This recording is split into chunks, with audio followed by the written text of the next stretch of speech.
Oba. Istadilna. Oba. Istadilna. Ijarafa. Sama bisa. Walaloo waa'ee aadaa fi afaanii isin dubbisoota isatti aansee walaloo haacee ilmondeessaa jedhuun isin dhiyaachuudha. Ammaaf noofalcha walaloo aadaa isin dubbisoodha. Aadaa fi afaan koo yaa waan ofii baay'ee seeraadee natti dhufi mallattoo eenyummaa saba ofii yaa wattuu lafaaf lafee ofii kanaafas yaadee natti dhufi naayii fi aadaa koo itti fufi naayii fi aadaa koo itti fufi naayii fi aadaa koo itti fufi. Afaan mallattoodhaan yoo beektanii aadaan ibsituudhaan dhageettanii aadaa fi abbootiin keessanii eessaa isaa fiduun as geessanii eessaa isaa fiduun as geessanii. Goonni aadaa keenyaaf kukkuuqamee hayyuumee galubbuun wareegamee isaan akka gaangee facaasanii dhaloota har'aatiif badhaasanii dhaloota har'aatiif badhaasanii. Hamilee litti xinnaata. Meelaloonni gubee kuni waan guddina aadaa fi afaanii mee isin gaafadha maal jettanii mee isin gaafadha maal jettanii. Warri kalee beekaa fakkeesse afaan keenya lafarraa nu balleesse aadaa keenya halagaa nu dhaalchise eema kan baay'ee nu yaachise eema kan baay'ee nu yaachise. Afaan keenyaan barree keenyaan wal barsiifna akkumaan dadhabnu barachuuf kaloormaa aadaa keenya kufee hirkifnee ol kaa'amna aadaa keenya kufee hirkifnee ol kaa'amna. Walaloo waa'ee Hacaaluutti siisee. Akkam nagaa jirtu dursamee nagayaan isinii jalqabaa. Akkam nagaa jirtu dursamee nagayaan isinii jalqabaa.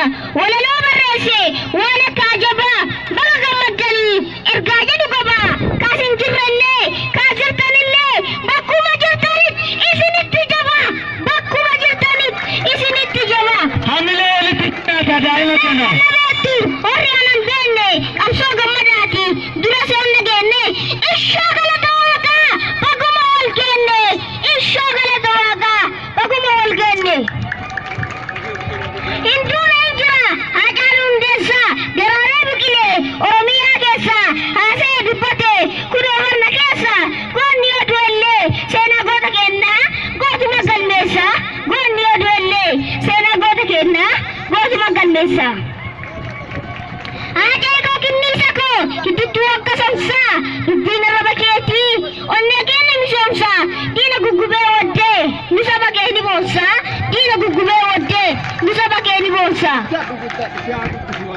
Goota onnee barbadaa kan diina marga laanne kan waadaa sabaa nyaanne dhukaasaa marfii diinaa kan gaafa tokko sodaanne goota onnee sibiilaa kan sodaa fillibsanne haajee koo maaltu galee tasa biraa sidhamne saree tasa nyaatte maxxantuu seenaa qabne saree tasa nyaatte maxxantuu seenaa qabne.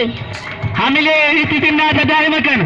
Dhangala'ee hin hafu inni kee lafa yaa'ee gummaa kee osoo hin baasin qeerroon galee ta'ee diinatti summii naqee diinni kee gaffacee ija gantuu balleesse lafeen kee cabee dhoowee ija gantuu balleesse lafeen kee cabee dhoowee.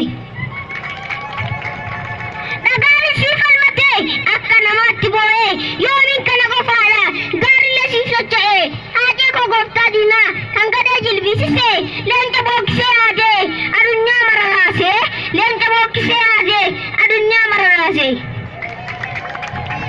Kan jechaa diina gubee barbadaa liqimsiisee akka immoo barbuutee dabarsee dabarsiisee amansiisaa booji'aa kan hidhannoo hiikkachiisee amansiisaa booji'aa kan hidhannoo hiikkachiisee. Hicciitii diinaa cabsee weelluudhaan ifa baasee kanatuu diina gubee abiddatti qabsiisee saree tassi nyaatte dukkanaa guuggattee sareen tassi nyaatte dukkanaa guuggattee. Jarra jirtuu nuun jettee garaa keenya nu raaftee dukkana roorroo meeqaa dhiigina geessitartee dhugaa dhokatee jiru weelluudhaan ifa baaftee dimokiraasii dhugaa adunyaaf diriirsitee dimokiraasii dhugaa adunyaaf diriirsitee. Tokkummaa ijaarte malee ati maal balleessitee argaggeessa fuun beenne rasaasa sirreessitee reeffa keetuu baqattee lafatti si darbitee reeffa keetuu baqattee lafatti si darbite. Osoo magaa seennu nu biraa seendu